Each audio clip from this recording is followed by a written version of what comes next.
Hi everybody, Dr. Cobb with Z-Health back with you. Today we're going to talk about how one simple dot or one simple letter can turn you into a better athlete.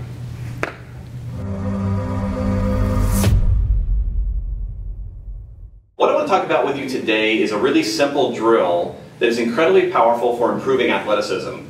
In our 9S Skill and Style course, which is really the course in Z-Health which I consider the pinnacle of everything that we do, because it's a course where we look at how to play sports, how to actually participate in activities outside of the gym, we talk a lot about what we call motor primitives. Now, a motor primitive is something that shows up across multiple domains of sport.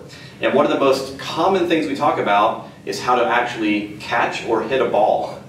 Now, as weird as this may sound, I've been teaching athletes and people who consider themselves non-athletes for probably 25 years. And people have broken down crying from learning how to catch a ball. I've gotten 40-year-olds, 50-year-olds, 60-year-olds who've come up to me after class and gone, you know what? My entire life it's driven me crazy. I didn't know how to catch. I didn't know how to hit a ball. And I was never able to participate in all these activities. And one of the things we love about our program is that we call ourselves options facilitators.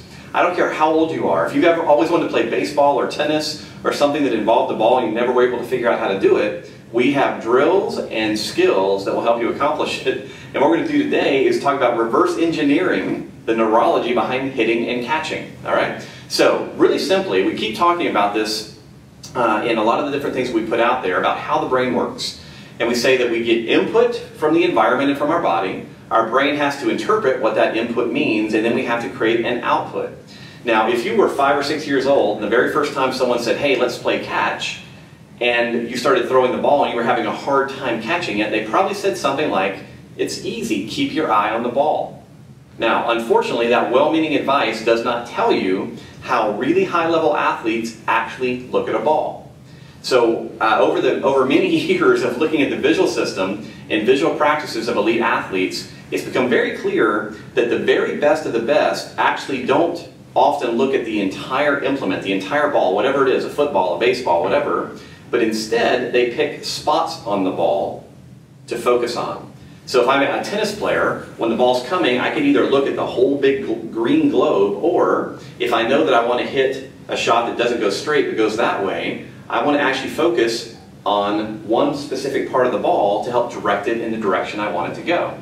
So we actually have a little drill that we call letter ball. It's super, super simple, but you take a tennis ball, you take a very expensive piece of equipment called a Sharpie, and draw letters or dots or shapes on it. And then once you have that, you start to play catch with a friend. Now, the way that the catch is played is really important. So I'm gonna play catch with my off-camera ghost here. And what you're going to see is we're going to throw the ball back and forth. But watch me. As the ball comes in, I'm going to try to follow the ball all the way into my hand, and I want to call the letter that I see as it hits my hand. Because most people, as the ball comes, they do this. And at the very last microsecond, they look away. So, most people catch like that. This is called predicting. It's not the ideal way to learn to catch a ball, particularly one that's going quickly. Instead, T. I want to follow the ball all the way into my hand, and the challenge is to call the letter as it strikes my hand. That ensures that I'm staying focused on the target. All right? H. One more.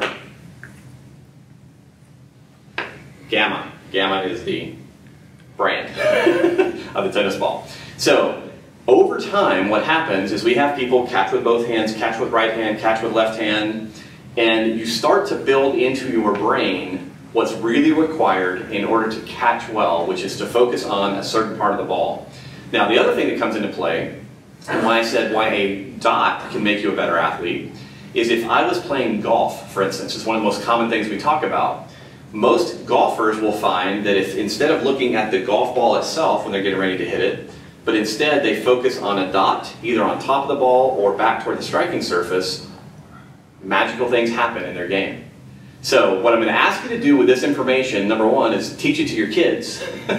Number two, start to play around a little bit. You can take a ball, put some letters on it, you can walk around and practice on your own. You can throw the ball against the wall, practice on your own, and then you can grab a friend, you guys can play catch, and we call it letter ball catch.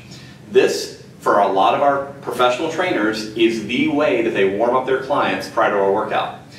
So 3 to 5 minutes of playing letterball catch will engage all your senses. It will get your brain turned on. It'll heat up your body, and it will teach you essential skills that apply literally everywhere in life. So give this a shot. If you have any questions about it or some really fun feedback, please let us know. Otherwise, hope you have a great week.